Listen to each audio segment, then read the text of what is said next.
Toot Toot Tucson, it's your BFF, your best Frank forever, Frank Powers, host of Lifestyle Tucson and Open for Business with Frank Powers. The other thing I used to do around here was produce the radio show provided by the Chamber of Southern Arizona, or the Tucson Chamber of Commerce, as they were formerly known as before merging with Sun Corridor.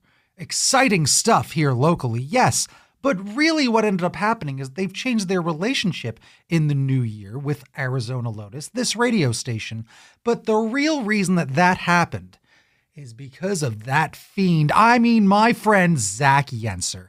Yes, you see, Zach Yentzer moved away because he got a big promotion to be the president, and CEO of the Chamber of Commerce of Glendale, Arizona? How dare he? Success. Kind of handsome and a full head of hair?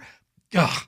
So how can anyone stand him? Get him out of Tucson. Go be a success up in Glendale, Zach Yentzer. You savage. But as he was on his way out the door, I figured I'd wrestle him to the ground and get what I like to do with friends from time to time when they are leaving town, and it is an exit interview. Yes, it's business. That's what we do around here. So that's what they do in business. They give an exit interview. So that's what I did a few months back with Zach Yentzer. Ugh, I can't even say his name without grimacing. And why don't we listen to that now and find out what's going on and what really happened and who we have to shake down in the coming months for Taylor Swift tickets and the Super Bowl, Wrestlemania perhaps, who knows? The president of the Chamber of Commerce of Glendale, Arizona, Zach Yentzer, an exit interview, special edition of Lifestyle Tucson. All that, by the way, one take. Take that, Zach Yentzer. Think you're so good at radio. Thinking a phony. Here we go. Nice interview.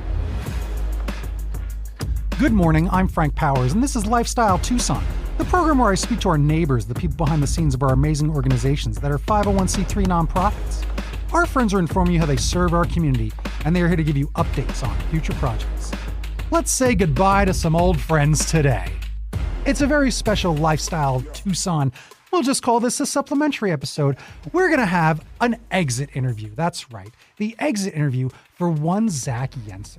Why, Zach Yentzer, he does a lot here around Tucson, but not anymore because he's moving up to Glendale. He got a big promotion, and now he's going to be, is it a CEO? Is it a president? Is it who's in charge? Either way, he's the guy taking care of business up in Glendale for their Chamber of Commerce, I believe. Is that what it is?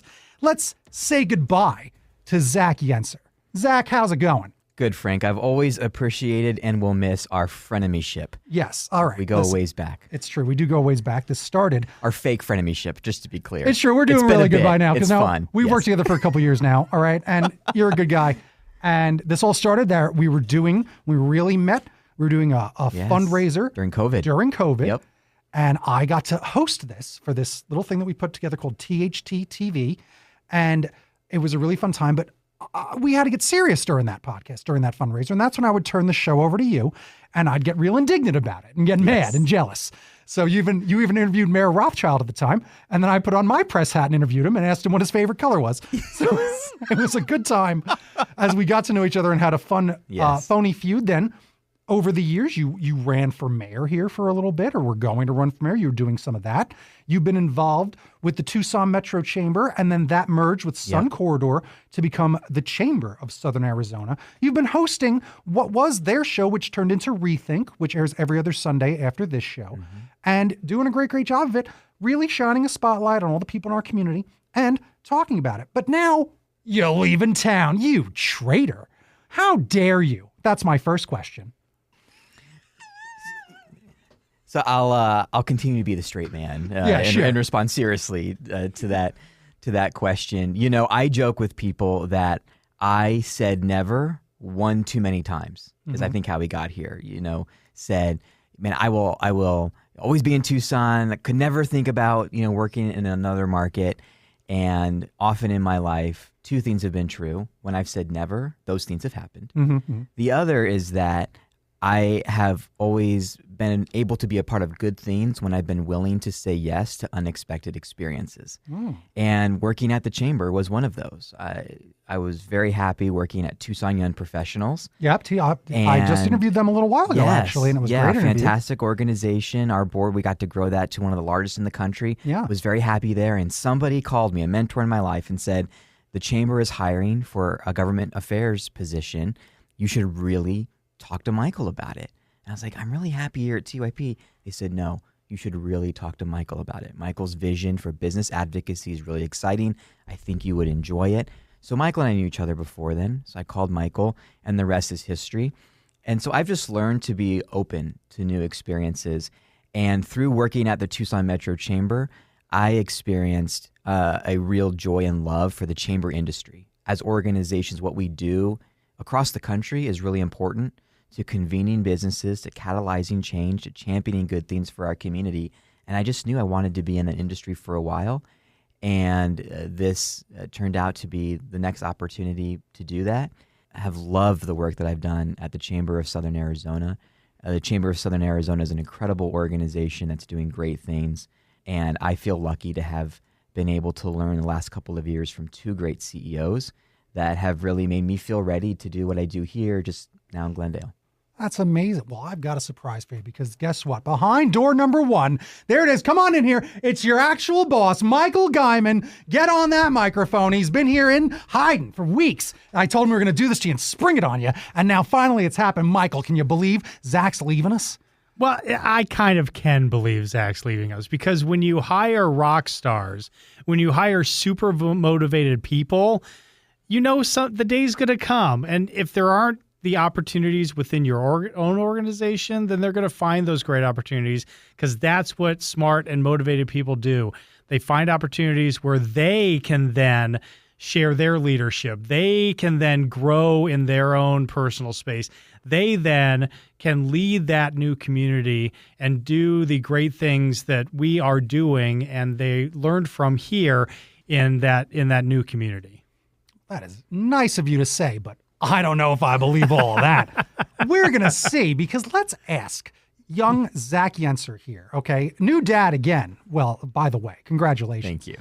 What is your plan for Glendale? Because I've been up there, and I don't know, there's a lot that they got to do, because they haven't finished that Mattel theme park, and I've been waiting for weeks to go meet He-Man. So is my son. Right? He's with you. And he's 8. So we've 6. Oh, 6, even better. 6. So I'm right on the level. But yes, so that's important work that you got to get done. All right. And what is on your mind as you now do jump into this big position? Again, let me just reset. Are you the CEO of it? Yes. Wow. The CEO of the Glendale Chamber. That's incredible. And I also do, we'll get serious again in a moment and talk about like what that actually still means for Tucson, because it is great to have community leaders all over the state, because then we'll be able to work together and maybe even get some more mergers happening, maybe even get some more businesses going on and more handshakes. Absolutely. Because I know that's even how that Chamber and Sun Corridor merger even happened. It's a lot of just knowing each other. And that's one of the beautiful things about Tucson. Back to Glendale. Tell me what your plan is so far and what you've already been thinking about, because we're only a week in since you learned this, really. So, or at least since we learned it.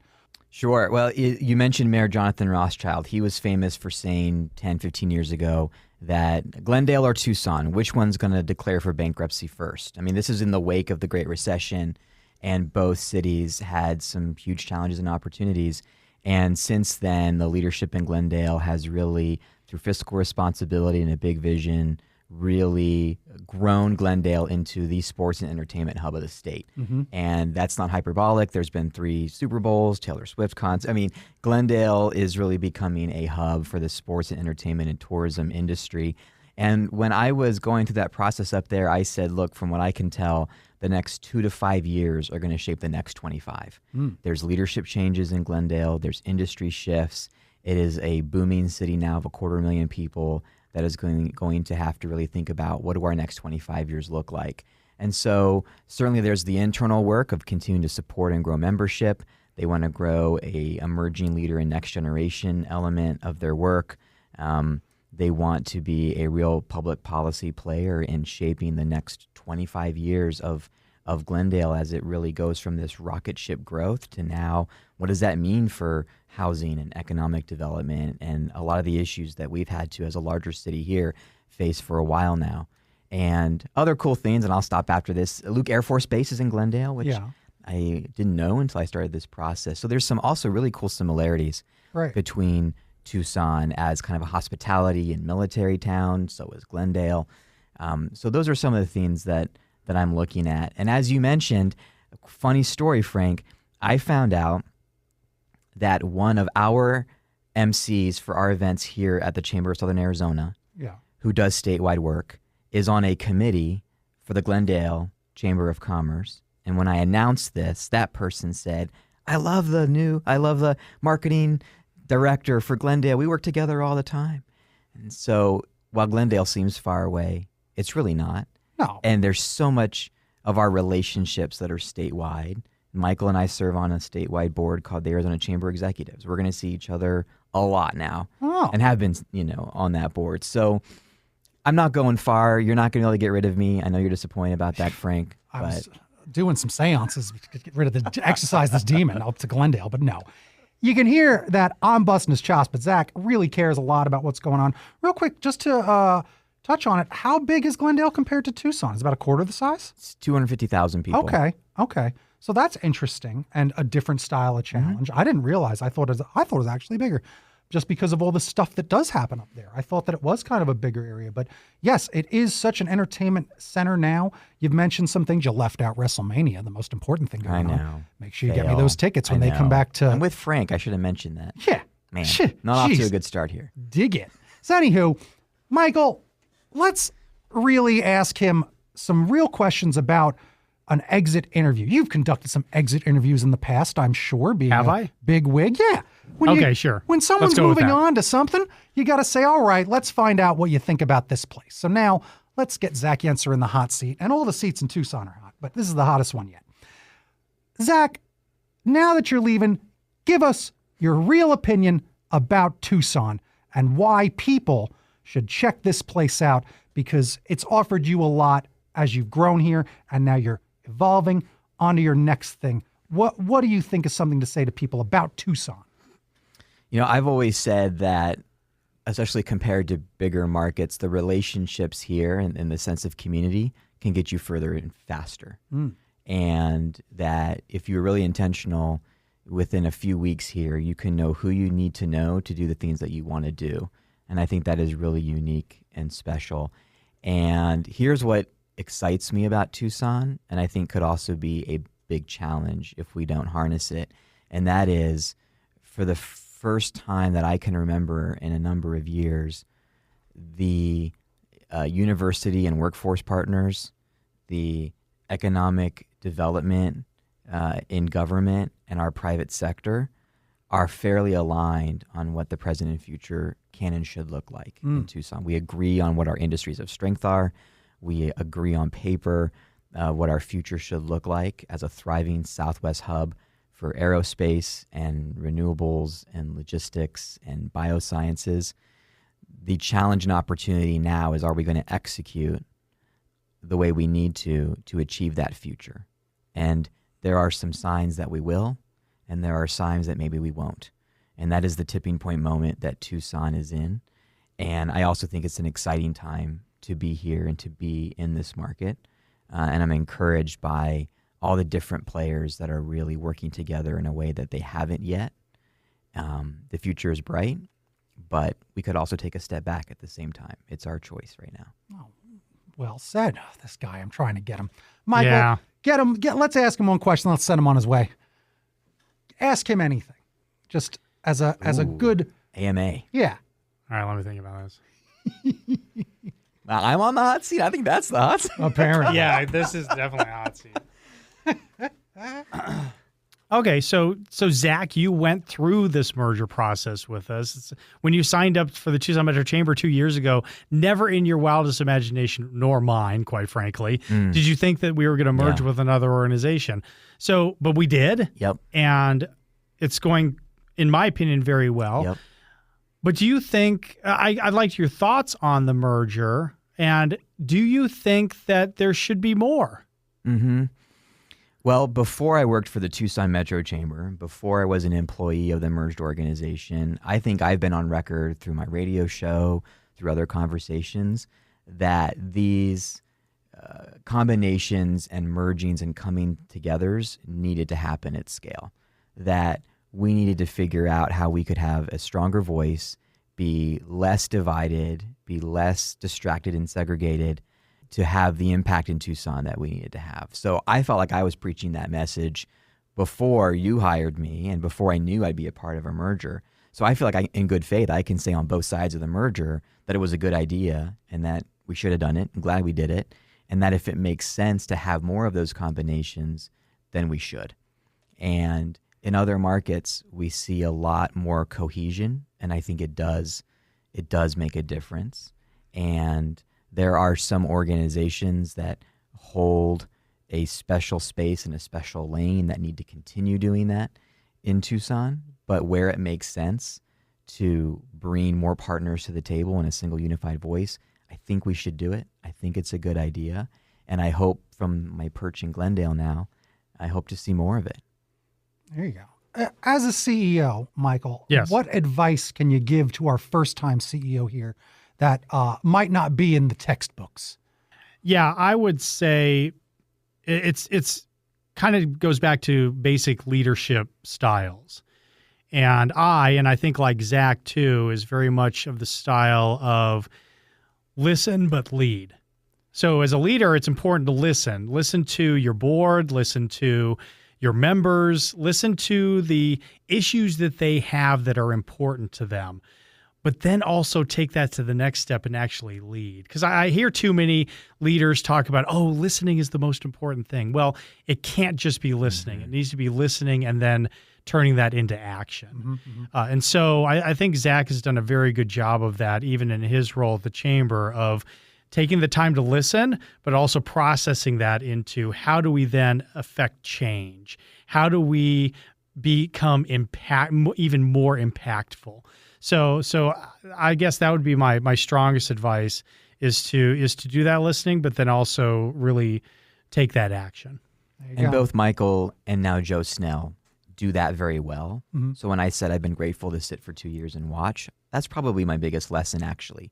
And this wasn't even coordinated. Yeah, I think Michael and Joe listen, provide a lot of leash for good people to come up with good ideas that they listen to and then come to a decision. It's been a really fun environment to work in. And I'm just so thankful to Michael for his mentorship and his leadership. And it's one of the pieces I will miss the most is getting to be on your team. So, and I conversely am thankful for Zach for helping get the chamber, the Tucson Metro Chamber, to a point where we could actually talk about merging with Sun Corridor, because the chamber was in a tough position leading up until about a few years ago. And between myself, Zach, and others on the team that really pushed us in the right direction and got us to that place where we are on an even keel with Sun Corridor, where we could actually have that conversation. It wasn't an acquisition. We were actually having merger conversations. That's right. And there's a big difference between the two. Yes. But it was thanks to Zach and his leadership and the things that he did for with the chamber to get us to that point. See, this is the moment I want to have right there. Isn't that nice? They're practically about to hug. That's the point. That's a good exit interview. I got one last question before I send you on your way. Zach, when you were a kid, what did you want to be when you grew up? Mm-hmm. Well, there was a period I wanted to be an astrophysicist. Oh. And then I wasn't good at math. Okay. And then I wanted to be a lawyer. Okay. But I didn't want to be in school that long. Fair. And so over time, I wanted to help support community growth and economic development and grow strong communities. And that tapestry of professional experience all led to now doing all of it under one roof in the chamber world, as they say. So I am doing what I thought I wanted to be doing 10 or 15 years ago. I feel very lucky. Well done. Well, luck is just preparedness and opportunity, and that is the man sitting right over here. But he's not sitting here for much longer, because today we made friends with yet again. I'll finally say it. We made friends with Zach Yentzer, who is now the CEO of the Glendale Chamber of Commerce. How do I say it? Correct. Okay. You nailed it. Great, because I wasn't sure. It's like sure you're a about radio host or something. Once in a while, I didn't do the no notes. But Yo, thanks so much. And honestly, working with you has been a joy. And I love all of our conversations. Same. And it's really been something special to watch you grow, watch your family grow.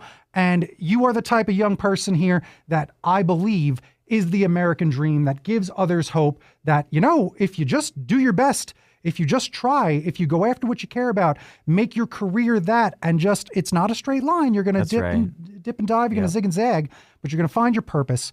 And I love that I feel that you found yours, and you're going to give Glendale a greater sense of purpose, which helps all of Arizona as well, including right here in Toot Toot Tucson. Appreciate you. I appreciate you. Thanks, Frank. Thank you so much. This was a Lifestyle Tucson. Bing bong bing, time for a recap. Well, I guess I forgot that we became friends at the end of that after all. Yeah, that Zach Yentzer, he really does care about community, and it sounds like he did grow up to be who he wanted to be, and is still obviously doing exactly that. And you can follow some of that journey over on Instagram at Glendale AZ Chamber. Look at that, pinned right to the top. Zach Yentzer sitting there in a suit, not wearing a tie because he wants to look casual, but looks like he's put on a little weight, so I'm sure he's working hard. Take that, Zach. So I really did enjoy that conversation. Michael Guyman chiming in there, also very fun to talk to them. I have a good time talking to Michael Guyman. Took him out to lunch once because I love talking about the Chamber and everything going on down there. And keep up with the Chamber of Southern Arizona and everything that they're doing when it comes to everyone here in Tucson, especially local businesses. Because Arizona Lotus Corporation has changed their relationship. We're still doing business with them. They just don't have a charismatic radio host who does all his homework working for them, like AZ Lotus does. So, because Zach moved away. So they had to get rid of that show for a while. Maybe they bring it on back. Who knows? But until, I don't know, the foreseeable future, it's going to be an hour of Powers every single Sunday here with Lifestyle Tucson and Open for Business with Frank Powers. Alternating does that. And if you are a business owner and would like to be on the show and have a fun conversation where I shine a spotlight on your organization, I'd love to chat with you. Shoot me an email really at, how about lifestyletucson@gmail.com. And actually, as I'm still perusing Glendale AZ Chamber on Instagram, they're hosting the Arts and Culture Fest Makers, Rhythms, and Rides January 31st, 2026 with Art State, Arizona. That means I'm hosting that event. Yes, I'm emceeing this. It's live music all day, bold culinary flavors, an artisan and maker marketplace, immersive family activities and interactive fun kid zones, inflatable carnival jump lands, chalk art competitions, and a big community mural. There's also going to be a downtown business showcase where we're going to explore local shops, dining, and experiences woven throughout the district while collecting limited edition Glendale stickers. So that's going to be really fun. And then the judging of the classic car show featuring more than 20 categories of vintage automobiles, hot rods, lowriders, motorcycles, and custom builds, hosted by yours truly right here, your BFF, your best Frank forever. So let's have fun when we get together at the Arts and Culture Fest Makers, Rhythms, and Rides, January 31st, up there in Glendale. I guess I gotta see Zach Yentzer again after all. It hasn't been long enough.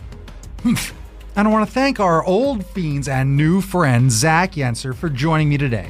You've been listening to Lifestyle Tucson. If you're a nonprofit that would like to be on the show, email lifestyletucson@gmail.com. For more information about this program or to listen to something you may have missed, go to the Sunday Mornings page on klpx.com, kfma.com, mixfm.com, or espntucson.com. You can also subscribe on iTunes, Spotify, and Audible, or wherever fine podcasts are frenemies. Follow on Facebook, Instagram, and especially YouTube at Lifestyle Tucson, because I'm your BFF, your best Frank forever, Frank Powers, and Toot Toot Tucson. I love you the most.